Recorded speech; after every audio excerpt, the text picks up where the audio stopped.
سلامونه ګرد افغان ملت ته په ننګ افغاني سلام ملګرو نن دا د 25مه ورځ پیل شوه خو شکر الحمدلله د 24 ورځو د پرله پسې مزاحمت نه پس دا د موږ افغانانو وګټله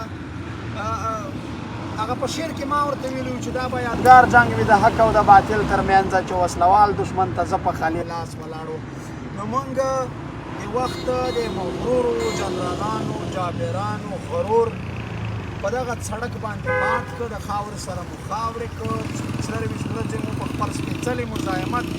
خپله بریا لاسته راوړه مونږ کامیاب شو مونږ ګټونکي شو او د پنجاب دا مغروره جنرالان مات شول چې دوی ویل چې علي به زموږ نه بخښنه غواړي او مقصد د هغې نه بس به یې رها کوو نورې ورځې به دلته خیمه لګېدلې وه نن خیمه اوس ورته شوله یوه میاشت په لږ وځنډېده زموږ غوښتنه یې ومنلې نو دا اخرینۍ مشاعره ده زموږ دلته خدای دې وکړي چې زموږ دا غوښتنو باندې دوی عمل وکړي په میاشت دننه نو اول دا یو ترانم دی وایي ولې دا ګورې د بیرغ د دې نه شروع کوم مور ډېر یم که اواز مې سم نه راځي وطن درې رنګه بیرغ دی ځکه نشي زغمی وطن درې رنګه بیرغ دی ځکه نشي زغمی خپل د میندې په پردیو بیرغونو باندې چې خپل مو مالګې دوړوي په پرهرونو باندې له پردو څنګه ګیله وکړو په ظلمونو باندې چې خپل مو مالګې دوړوي په پرهرونو باندې دا د پرلت د مزاحمت د ډګر اخري ملګري مونږ یو دلته پاتې وایي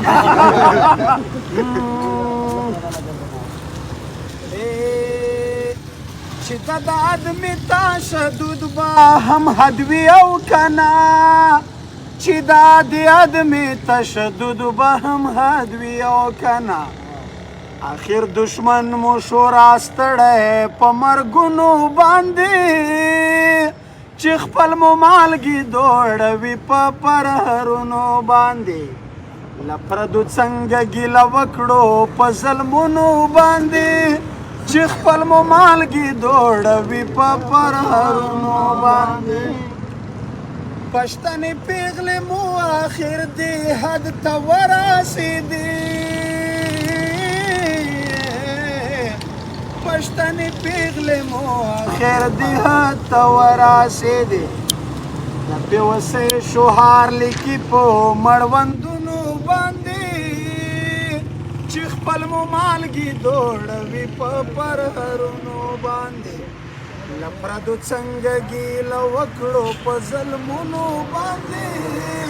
چې خپل مو مالګې دوړوي په پرهرونو باندې ګیله منه لرو بر افغانان نه یو کېږي ګیله منه لرو بر افغانان نه یو کېږي ته به هم ستړی شي آخر په دې شعرونو باندې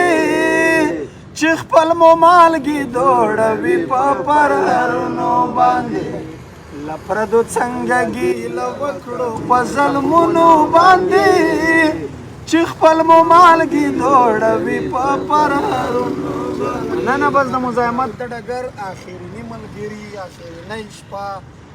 خیمه اوچته ده خو درویش صاحب یایي چې له جنګه پس زما سره د دې خبرې غم وي له جنګه پس زما سره د دې خبرې غم وي دا نه وي چې زخمونه مې تر بل ملګري کم وي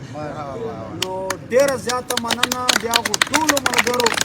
چې په دا مزاحمت کې برخه واخیسته د کراچۍ پښتنو ته د غورځنګ ملګرو ته سور سلام چې د خپل کار روزګار د خپل غربت باوجود یې دلته شپې ورځې رڼې کړې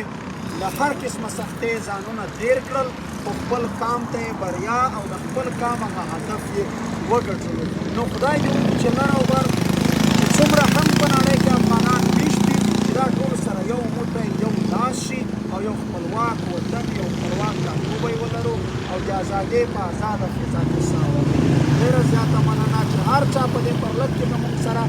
هر قسم کومې خور ورور زموږ سره په سوشل میډیا غږ بدرګه کړی دی د هغې ټولو د مینې او ملتیا لوی افغانستان